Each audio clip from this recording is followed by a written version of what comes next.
the capital lifecycle, and the invisible lines. The legacy, determined at birth, would become a tool to shape their lives when these children turned 16 in a ceremony of no lesser grandeur. On Christmas Day, 2075, a solemn and expectant atmosphere enveloped the planet.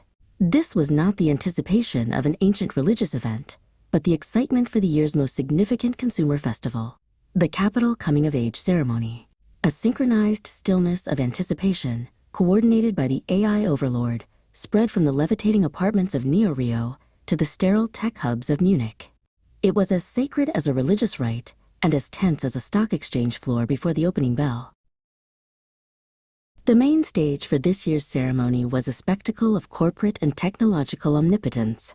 A colossal volcano with a stream of artificial lava was towed and safely anchored near the South Pole. The sight of the searing volcano pouring out brilliant orange streams of lava stood in breathtaking contrast to the endless white expanse of ice and snow, creating a powerful visual impression. On a crystal dais levitating above the volcano's crater, Cicero Prime appeared with his flawless appearance and professional smile. His suit was made of a self-cooling material, shimmering under the light of the lava and stage lamps. His voice echoed through virtual and physical space, a voice calibrated to convey maximum enthusiasm. A warm welcome to all of you, Cicero began. Many of you may recall that at the beginning of this year, during the Legacy Proclamation ceremony, we had a stage on an iceberg towed from the North Pole. Some thought it was merely a metaphor. But no, our great AI overlord had calculated that the minuscule change in temperature and salinity in that sea region would create a butterfly effect, ensuring that 10 years from now, not a single super typhoon would form in the Western Pacific. A grand strategic move for a safer future. He winked at the camera, a radiant smile on his face. And of course, the fact that we've towed an entire volcano to the South Pole today has an equally profound and grand purpose. But what is it? He paused dramatically. You'll just have to keep tuning into our programs to find that out. And today, he continued, shifting to a more solemn tone, we witness a new generation of citizens begin their journey of self-definition. This is the moment they are granted full autonomy to allocate their life's capital, to maximize their own portfolio of experiences. Behind him, holographic screens displayed thousands of young faces, each with a different expression. Some with eyes shining with excitement, some with a hint of anxiety, and a few with a contemplative look, as if weighing the path ahead.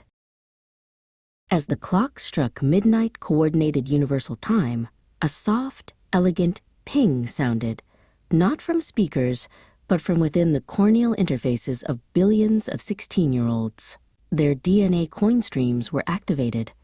It was a digital, silent, and private confirmation, a stark contrast to the ceremony's grandeur, highlighting the impersonal nature of the system.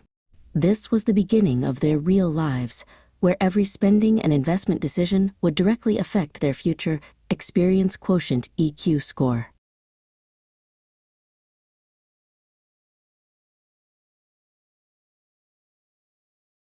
In the Neo Rio Cultural Zone, amidst the vibrant festival atmosphere with samba dances and brilliant neon lights, a young woman named Isabella couldn't suppress a sob. Her corneal interface was flooded with the DNA coin figure she had just received, shimmering like a private constellation. The numbers surpassed her wildest dreams. Without a moment's hesitation, she swiped her hand to execute a transaction, a zero-gravity voyage around the rings of Saturn. In a space so minimalist it was almost sterile in the Munich technology zone, Lucas, a boy with a calm demeanor and sharp eyes, sat upright before a screen. He showed no emotion as his DNA coin total appeared. Swiftly and decisively, like a stock trader, he transferred the majority of his capital into a venture capital fund, specializing in nanomaterials and sustainable technologies from the Science and Technology Corporation. For Lucas, DNA coins were not for satisfying fleeting desires, but a tool for building long-term influence and status within the system.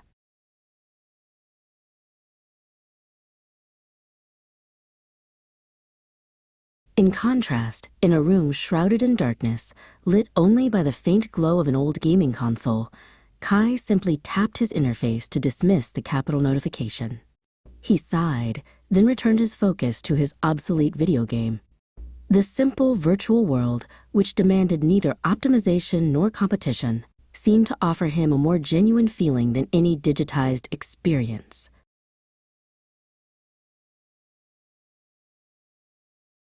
The capital coming-of-age ceremony was more than a financial milestone. It subtly sorted each individual onto the invisible stratifications of society.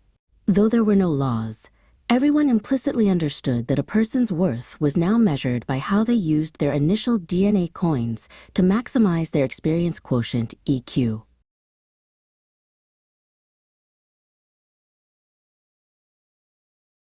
First was the experiential elite, individuals whose lives were a meticulously curated series of extraordinary moments. They purchased unique experiences. Breakfast in a hot air balloon over Mount Everest, diving into the Mariana Trench to discover bioluminescent creatures, or attending a concert where the music was generated by Jupiter's magnetic fields.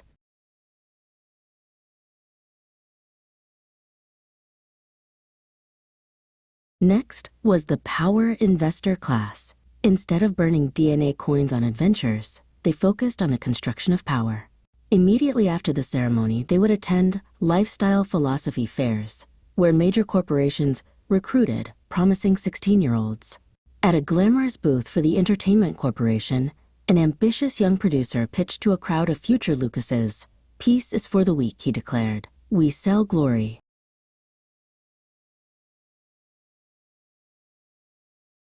At the bottom was the subsistence class, or the depleted.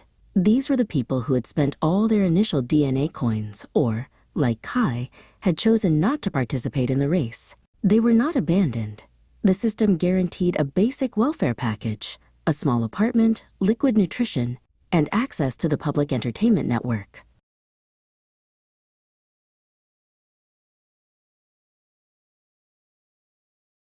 In his minimalist apartment, Huyan Kong watched the capital coming-of-age ceremony on a secondary screen, its faint light reflecting in his quiet eyes.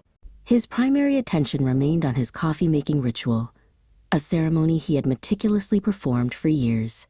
The click-clack of the manual grinder, the aroma of freshly ground Arabica beans, the precisely poured stream of hot water. It was his only act of resistance.